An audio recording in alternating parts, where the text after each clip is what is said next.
Assalamualaikum warahmatullahi wabarakatuh. Selamat pagi, salam sejahtera bagi kita semua. Selamat datang di channel YouTube Hewan Sehat TV. Perkenalkan, saya Dr. Hewan Yudi Gunawan dari Klinik Hewan Sriwijaya Vipet Palembang. Channel ini dibangun bukan untuk menggurui siapapun, tapi untuk berbagi informasi, sharing pengetahuan seputar kesehatan hewan dan tips-tips perawatan kepada teman-teman semua, baik kepada pet lover maupun kepada pawrens. Sebelum masuk ke materi hari ini, perkenalkan saya dan segenap kru. Kami semua memohon doa dan bantuan yang sebesar-besarnya dari teman-teman semua dengan cara klik tombol like dan subscribe, comment and share, aktifkan juga notifikasi loncengnya agar channel ini bisa berkembang dan maju. Kedepannya, kami berencana akan menggunakan sebagian dari penghasilan channel ini untuk membantu anabul-anabul yang terlantar di luar sana, terutama bantuan yang berupa makanan, obat-obatan, perawatan kesehatan, dan operasi bila diperlukan. Jadi, dengan aktif nonton video di channel ini, teman-teman telah membantu kami mengembangkan channel ini, sekaligus juga teman-teman telah ikut serta membantu anabul-anabul yang terlantar di luar sana. Baiklah, mari kita masuk ke materi hari ini.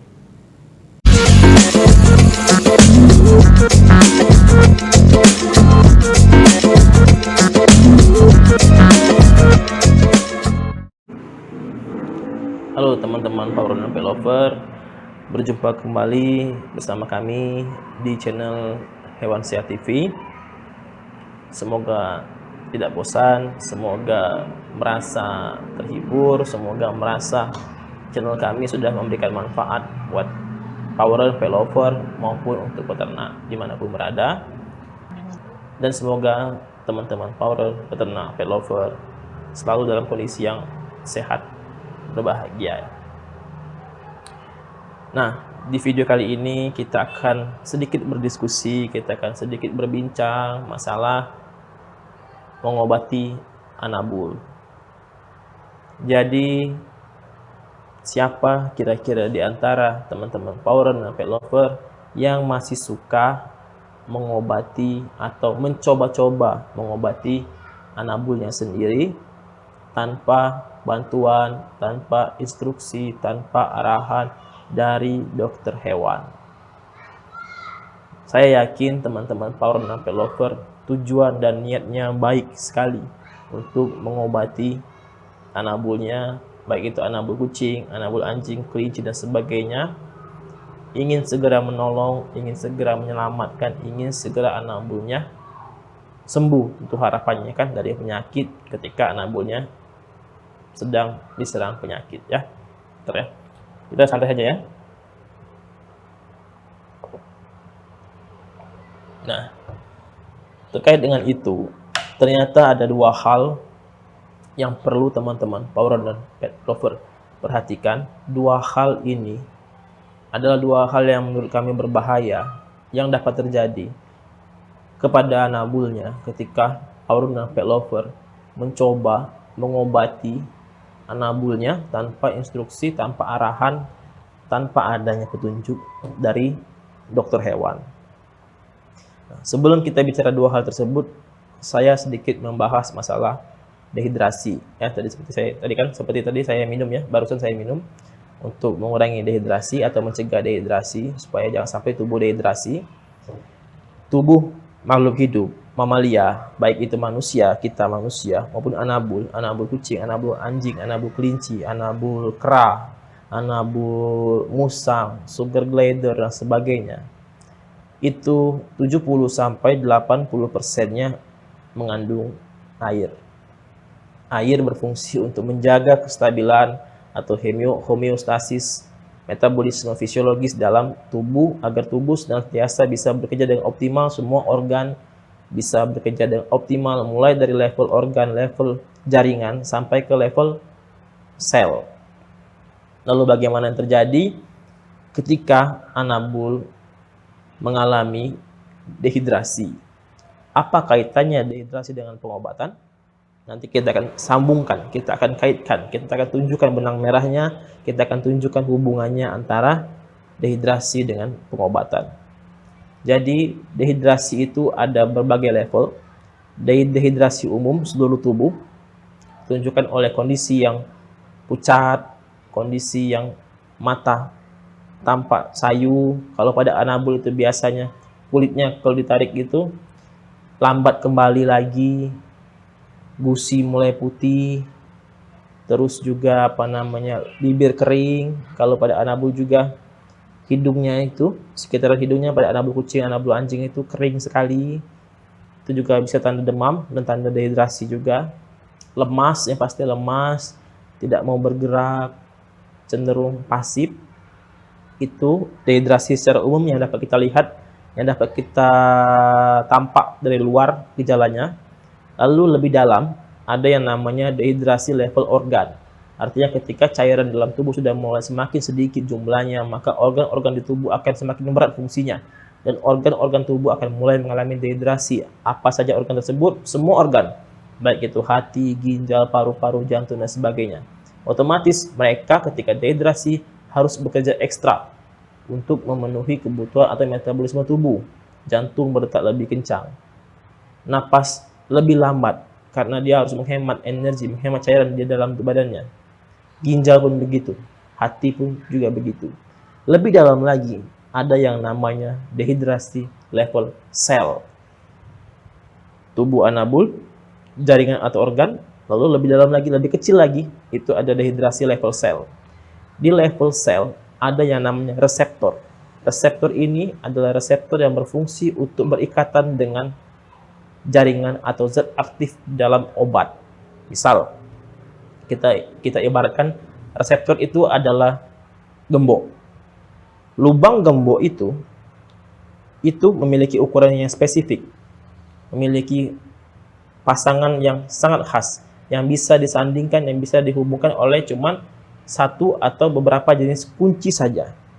Contoh kita bayangkan bahwa gembok ini adalah reseptor sel, yang lubangnya adalah tempat yang menempel kunci dari gembok tersebut. Dan sebuah kunci ini, kita bayangkan bahwa kunci ini, misalkan ini adalah kunci, ini adalah reseptor selnya, misalkan ini reseptor selnya, lubangnya spesifik ya, cuman muat untuk satu atau dua jenis tertentu kunci. Lalu ini adalah zat aktif dari obat. Ketika tubuh optimal, ketika tubuh tidak dehidrasi dalam kondisi yang baik, obat dimakan dalam tubuh oleh anabul, dicerna oleh badan, dimetabolisme oleh tubuh, maka tercerna semua, keluarlah zat-zat aktif yang dapat bereaksi dengan reseptor sel untuk bisa menghasilkan efek pengobatan. Contoh, obat demam. Ketika anabul demam, tapi kondisinya tidak dehidrasi, maka dia dikasih obat demam oleh dokter hewan. Obatnya diminum, dicerna dalam tubuh, lalu dikeluarkanlah zat aktif yang untuk berfungsi menurunkan panas atau menurunkan demam. Misalkan zat itu adalah pena ini. Untuk bisa bereaksi dalam tubuh, dibaca oleh reseptor demam di otak anabul, maka zat aktif dari obat ini perlu berikatan dengan reseptor yang ada di sel tubuh anabul. Ketika ukurannya pas, maka yang terjadi adalah klop, klik, cocok, ditariklah neurotransmitter sel saraf di tubuh akan merespon, ada masuk obat demam dalam tubuh kita, dalam tubuh anabul ya. Dibaca oleh otak, apa perintah dari obat demam ini? Obat demam ini memberikan respon, menstimulus sensor demam di otak untuk segera menurunkan suhu tubuh agar anabul tidak lagi demam dan tidak lagi nyeri badannya. Maka yang terjadi, turunlah demamnya, turunlah panasnya. Lalu bagaimana yang terjadi jika seandainya anabul mengalami dehidrasi? Ukuran reseptor ini tadinya yang harusnya pas dengan sel atau zat aktif dari obat ini akan mengkerut. Dia akan mengkerut menjadi kecil. Misalkan ini adalah sel yang mengkerut ya. Lubang yang tadinya pas klik ketika anabul tidak dehidrasi, dan ketika dia dehidrasi, lubangnya mengkerut jadi mengecil. Kita masukkan obat, sebanyak apapun obat yang kita masukkan, dia tidak akan bisa berikatan dengan reseptor yang ada di sel tubuh anabul. Akibatnya apa? Obat ini tidak berikatan, tidak bisa bereaksi, demam masih terjadi. Lalu kemana larinya zat aktif ini? Zat aktif yang tidak bereaksi, yang tidak terikat dengan sel reseptornya di dalam tubuh anabul, dia akan berjalan-jalan, dia akan berkeliling tubuh, dan ini adalah zat yang asing bagi tubuh, maka dia otomatis akan harus diuraikan, akan harus dimetabolisme oleh hati dan ginjal untuk dikeluarkan dalam tubuh. Bayangkan ketika anabulnya sedang dehidrasi, hati dan ginjal yang sudah bekerja berat untuk mempertahankan fungsinya ketika anabul dehidrasi harus tambah berat lagi oleh adanya zat aktif yang beredar bebas dalam tubuh anabul dan harus dikeluarkan. Karena kalau tidak segera dikeluarkan, maka lama-lama akan terjadi intoksikasi atau keracunan. Nah, jadi untuk teman-teman power and pet lover yang punya anabul yang sedang sakit, jaga sebaik mungkin jangan sampai anabulnya mengalami dehidrasi. Karena kalau sudah dehidrasi, sebanyak apapun obat yang diberikan, tidak akan bisa memberikan reaksi yang optimal. Berbeda dengan kondisi anabul yang sedang tidak dehidrasi, yang tubuhnya terhidrasi dengan baik. Itulah kenapa kalau di rumah sakit ataupun di klinik-klinik ketika ketemu pasien yang sedang dehidrasi, yang pertama dilakukan adalah mengembalikan cairan tubuhnya. Baru setelah itu memberikan obat yang sesuai. Oke, itu ya. Kita bahas masalah dehidrasi. Jadi jelas ya tadi ya kaitannya ya. Dehidrasi kaitannya dengan masalah obat-obatan dan pengobatan. Nah, kembali ke masalah kita, dua hal yang menjadi masalah atau menjadi risiko yang akan teman-teman power dan pet lover hadapi ketika mencoba memberikan obat pada anabul tanpa petunjuk, tanpa arahan dari dokter hewan. Yang pertama adalah risiko terjadinya overdosis. Untuk memberikan obat-obatan yang sesuai, dokter hewan biasanya akan menimbang berat badan dan mempertimbangkan kondisi anabulnya. Apakah anabul itu anabul masih anakan atau masih kecil, atau anabul remaja, atau anabul senior, anabul yang sudah mulai tua. Pertimbangan ini perlu untuk menentukan obat dosis yang tepat untuk anabulnya. Ketika teman-teman power and pet lover tidak memperhatikan ini, tidak mempertimbangkan ini, dan juga tidak mempertimbangkan masalah berat badan dan dosis yang sekalian, maka yang terjadi adalah obat yang diberikan oleh teman-teman power and pet lover ke tubuh anabulnya beresiko akan terjadi pemberian yang kebanyakan atau overdosis. Walaupun misalkan anabulnya dalam kondisi tidak dehidrasi, kondisinya baik, dia misalkan sakit, misalkan infeksi ya, abses atau ada luka bernanah di kulitnya atau di bagian tubuh yang lainnya, sudah keluar nanah, sudah mulai bau, lalu dikasihlah antibiotik. Biasanya pengalaman kami itu yang suka beli di tempat-tempat sanalah pokoknya, yang ujung-ujungnya ini mok, kayak itulah. Sering sekali itu kami dengar dikasihlah obat itu dengan dosis yang berdasarkan perkiraan atau kiromologi, dikiro-kiro, kalau kata orang Palembang itu dikiro-kiro. Kira-kira pas kan, seperti itu kan. Pakailah teknik kiromologi, dikira-kira pas kan, dikira-kira pas.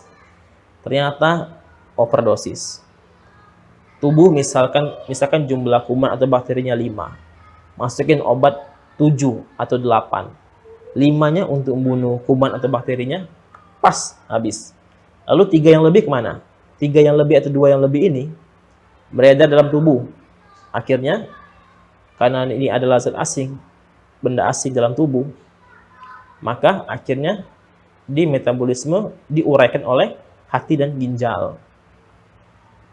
Ini kalau cuma sesekali tidak masalah, tapi jika overdosisnya banyak sekali dan sering, misalkan pada anabul yang memiliki daya tahan tubuh kurang baik, dalam artian mudah sakit, mudah mengalami sakit yang berulang, terus ternyata obatnya ini diberikan berkali-kali dengan dosis yang selalu berlebih.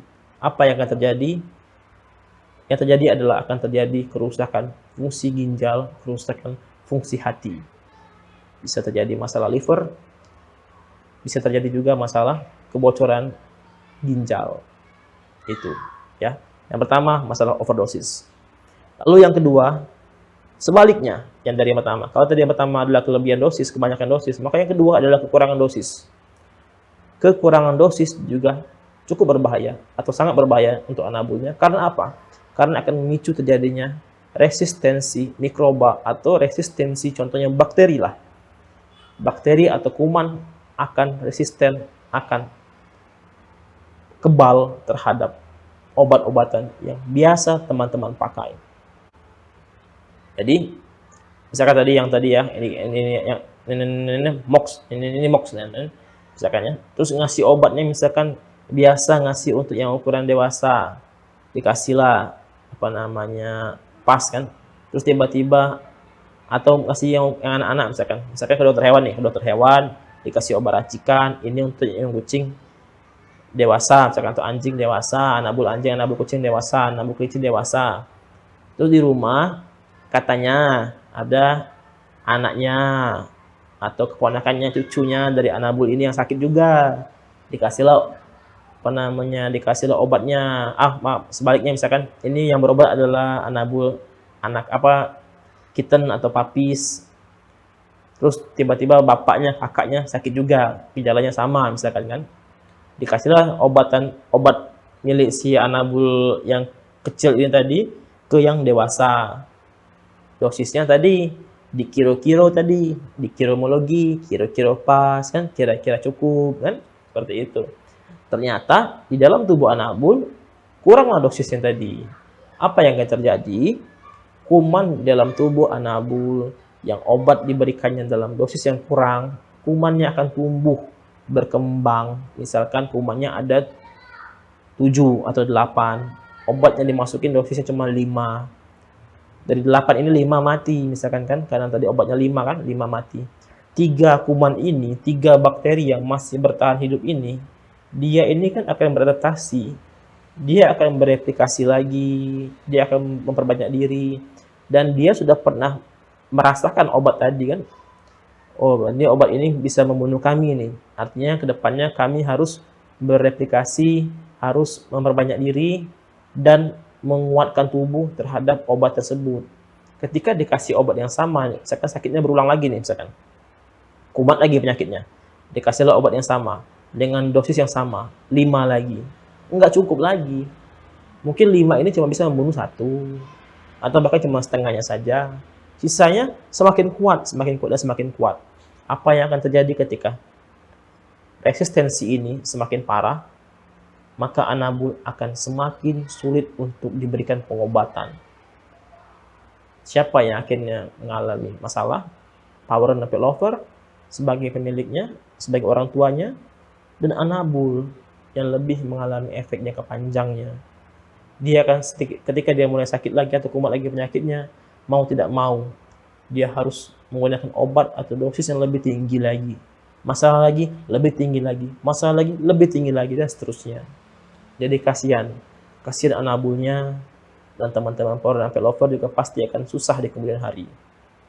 Jadi karena itulah, upayakan jangan sampai memberikan atau mencoba-coba memberikan obat pada anabul tanpa resep, tanpa petunjuk, tanpa instruksi, tanpa arahan yang jelas, yang clear dari dokter hewan. Ya. Terima kasih sudah menonton video ini. Semoga yang kami sampaikan bermanfaat. Sampai berjumpa di video selanjutnya.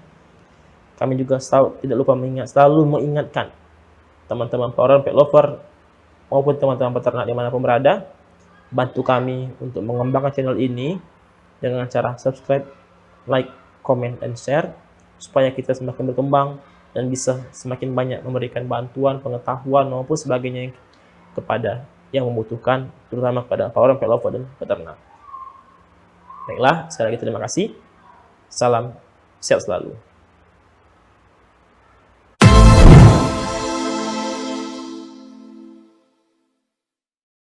Baiklah, terima kasih telah menonton video kali ini, dan semoga informasi yang kami sampaikan bermanfaat bagi teman-teman semua. Sekali lagi, kami mohon doa dan bantuan yang sebesar-besarnya dari teman-teman semua dengan cara klik tombol like dan subscribe, comment, and share. Aktifkan juga notifikasi loncengnya agar channel ini bisa berkembang dan maju, sehingga kita bisa membantu lebih banyak anabul yang terlantar di luar sana. Kepada Powerens, kami juga ingatkan, jangan lupa kontrol anabulnya ke dokter hewan minimal sebulan sekali. Karena apa? Karena mencegah jauh lebih baik dan lebih murah daripada mengobati. Sampai bertemu di video selanjutnya. Sekali lagi terima kasih. Wassalamualaikum warahmatullahi wabarakatuh. Selamat pagi, salam sejahtera bagi kita semua. Bye.